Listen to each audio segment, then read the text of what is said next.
Hago para todos aquellos que me defraudan y que en mí se pasan y se meten conmigo en comentarios, hijos de puta plebeyos, viendo porque os vaya mal la vida, hijos de puta plebeyos.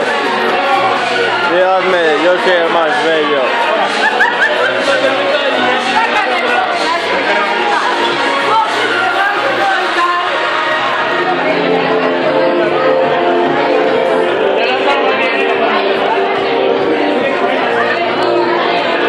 Siempre lo hago, se lo digo a todos mis enemigos, que me coman la polla y el ombligo.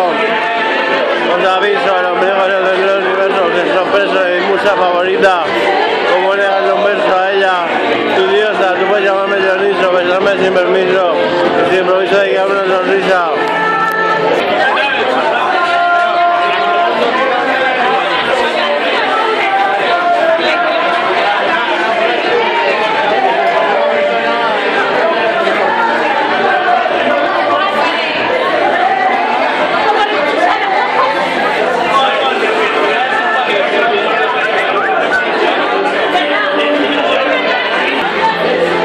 Mis enemigos para que vean lo que me da gozo y la chavalada que podía comer solo con ese pase de baile.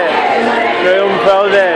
¿Por qué? Porque no me como todas que debería, pero bueno, eso dice mucho de mí.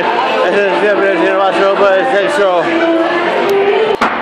Si fuese francés sería Napoleón, si fuera alemán sería hitleriano, pero como vivo en Zaragoza soy el delfín asturiano.